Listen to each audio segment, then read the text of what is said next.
Eating for health and eating for purpose, इन दोनों चीज़ों में फ़र्क क्या है। लेट्स से 100 लोग हैं और सारे के सारे अनहेल्दी है। कोई ओवरवेट है, कोई अंडरवेट है, किसी को डायबिटीज़ है, किसी को थायराइड है, किसी को ब्लड प्रेशर है, किसी को स्ट्रेस है। उन्हें पता है कि उनकी बीमारी अच्छे खाने से ठीक हो सकती है। पर इसमें एक ट्विस्ट है। 100 में से 80 लोग अपने मर्जी से डाइट करते हैं या फिर चैट जीपीटी पर जाके अपना डाइट प्लान बना लेते हैं, और बचे हुए 20 लोग थोड़े स्मार्ट होते हैं और वो किसी न्यूट्रिशनिस्ट को हायर करते हैं जो उनके लिए उनका पर्सनलाइज्ड डाइट प्लान बना देता है।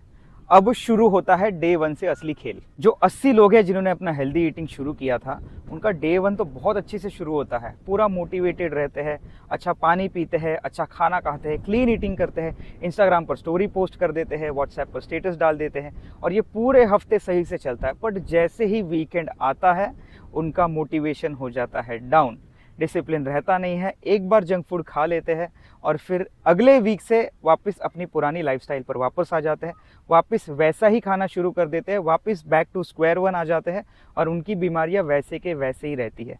और ये साइकिल वो बहुत बार रिपीट करते हैं, कोशिश करते हैं वजन ड्रॉप करने का, हो भी जाता है, डिसिप्लिन आ भी जाता है, पर वापस वो छूट भी जाता है। इसे ही फिटनेस में कहते हैं योयो इफेक्ट। अब दूसरे साइड जो स्मार्ट लोग हैं, जो बचे हुए 20 लोग हैं जिन्होंने किसी न्यूट्रिशनिस्ट को हायर किया था, वो क्या करता है, पहले दिन पे वो करता है प्रॉपर कंसल्टेशन, काउंसलिंग होती है, कॉल पर हो सकती है, पर्सनली हो सकती है, और उसके बाद आराम से अपना टाइम लेके वो उनके लिए एक स्ट्रक्चर्ड डाइट प्लान रेडी करता है। उनके मैक्रोस कैलकुलेट करता है, प्रोटीन कैलकुलेट करता है, कार्ब्स, फैट्स, कौन सा सप्लीमेंट उन्हें लेना है, वो सब कैलकुलेट करके क्लाइंट को वापस कॉल करके सारी चीज़ें उन्हें समझाता है कि आपको ये वाला डाइट मैंने अभी बनाया है, तो वो आपको कितने दिन फॉलो करना है, फिर वो कैसे चेंज होगा, जब आपको चीट मील लेना है तो आप कब लेंगे, और बाकी छोटी मोटी चीज़ें जैसे खाने के बारे में एजुकेट करना या उन्हें मोटिवेट करते रहना, ये भी एक न्यूट्रिशनिस्ट करता है अपने क्लाइंट के लिए। यानी कि आप किसी को हायर करते हो जहाँ पर आप पैसे तो उसे दे रहे हो, पर आप अपना टाइम बचा रहे हो। आपको स्ट्रेस नहीं है, कोई भी चीज़ कैलकुलेट आपको नहीं करनी, वो सारी चीज़ें जो आपका न्यूट्रिशनिस्ट है वो आपके लिए कर रहा है। आपका काम है बस वो खाना बनाना और वो खाना खाना, दैट्स इट। अब आप लोग बोलोगे कि यार हरमेश ये चीज़ तो हमें पता है, तो ठीक है, मैं आपको वो चीज़ बताता हूँ जो आपको नहीं पता। देखो, इंडिया में खाना इमोशन से जुड़ा हुआ है, वैसे तो पूरी दुनिया में खाना इमोशन से जुड़ा हुआ है, बट प्रॉब्लम ये है कि बाहर के लोग प्रैक्टिकल ज़्यादा है, हमारे इंडियंस इमोशनल ज़्यादा है। हम हर चीज़ को इमोशनली सोचते हैं। हमें शुरुआत से ही, हमारे बचपन से ही खाने के बारे में ट्रेनिंग सही से मिली नहीं गई है। जब भी मैं किसी क्लाइंट को ये समझाता हूँ कि आपको मैक्रोस कैलकुलेट करने हैं, कैलोरीज कैलकुलेट करना है, प्रोटीन को गिन के खाना है, कार्बोहाइड्रेट को लिमिट करना है, एक स्पेसिफिक लिमिट के ऊपर आप कार्बोहाइड्रेट नहीं खा सकते। तो सबसे पहली दिक्कत जो आती है किसी भी क्लाइंट को वो ये है कि मुझे खाना काउंट करके खाना पड़ेगा। यस, आपको हर जगह पर काउंट करके ही चीज़ें करनी पड़ती है। आप जो अपनी गाड़ी में तेल डालने जाते हो वो भी आप काउंट करके ही डालते हो। आप जब अपने मोबाइल में रिचार्ज करते हो तो वो भी काउंट करके ही डालते हो। आपको अपने पेट में जो खाना डालना है वो भी आपको कैलकुलेट करके ही डालना है। हमें बचपन से ये सिखाया नहीं गया, हमें 2 चीज़ें सिखाई गई है। पहली चीज़, खाना प्लेट में छोड़ना नहीं, क्योंकि इससे खाने की इंसल्ट हो जाएगी, इमोशनल थॉट। और दूसरा, अपना पेट भरने तक खा। भाई पेट आपका इलास्टिक होता है, उसकी साइज़ भले ही छोटी है, पर जैसे जैसे आप खाना खाते जाते हो वो अपनी साइज़ को बड़ा करते जाता है। ये एक प्रॉपर्टी है आपके स्टमक की, ताकि इमरजेंसी के लिए आप ज़्यादा खाना अपने बॉडी में स्टोर कर सको। पर हम क्या करते हैं, हमारी इसी क्वालिटी को अब्यूज़ करते हैं। हर बार हम ज़्यादा खा लेते हैं, ब्रेकफास्ट ज़्यादा हैवी, लंच ज़्यादा हैवी, डिनर ज़्यादा हैवी, और बीच बीच में छोटे मोटे स्नैकिंग तो हम करते ही रहते हैं।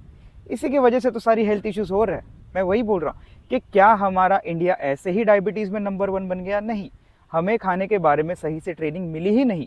और अब जब आपने किसी न्यूट्रिशनिस्ट को हायर किया है तो वो ये सारी चीज़ें आपको समझाता है कि आपको कैलकुलेट करके क्यों खाना ज़रूरी है और आपको कितना खाना खाना है। अब आप मुझे बताइए, क्या आपको हेल्दी और अनहेल्दी खाने में फ़र्क नहीं पता?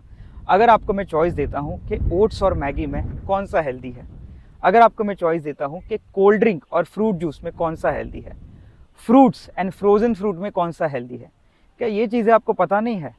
एक 10 साल का बच्चा भी मुझे इस क्वेश्चन का आंसर दे सकता है। तो जब आप हेल्दी खाना स्टार्ट करते हो तो आप अपने आप ही सारे oily, junk food, fast food बंद कर देते हो और आप क्या खाना स्टार्ट करते हो?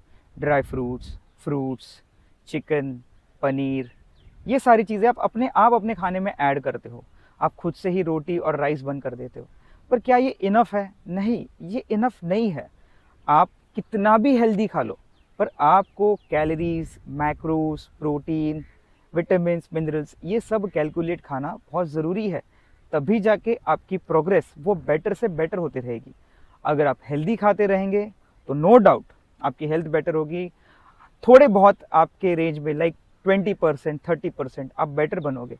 पर एक बार एक चीट मील आपके 2 महीने की, 3 महीने की सारी मेहनत खराब कर सकता है। So be in that 20% smart league. एक न्यूट्रिशनिस्ट को हायर कीजिए जो आपका टाइम बचाएगा, आपका स्ट्रेस बचाएगा और आपके लिए आपके बॉडी के हिसाब से आपके मैक्रोस कैलकुलेट करके आपको एक अच्छा डाइट प्लान देगा। अगर आप मुझसे कंसल्ट करना चाहते हो तो आप मुझे इंस्टाग्राम पर डीएम कर सकते हो और मेरे एक्सपीरियंस और मेरी नॉलेज का फ़ायदा उठा सकते हैं। Don't forget, every Friday morning 7 AM and 7 PM मैं फ्री ट्रेनिंग लेता हूँ 1 घंटे की ऑनलाइन जूम ऐप पर। तो आप इस दुनिया में कहीं पर भी होने दो, आप 1 घंटा मुझसे ट्रेनिंग ले सकते हो और वहाँ पर आपके जो भी क्वेश्चंस, जो भी डाउट है वो भी पूछ सकते हो, जिनका मैं आपको आंसर दे दूँगा। हाइड्रेटेड रहिए, हेल्दी रहिए। बाय।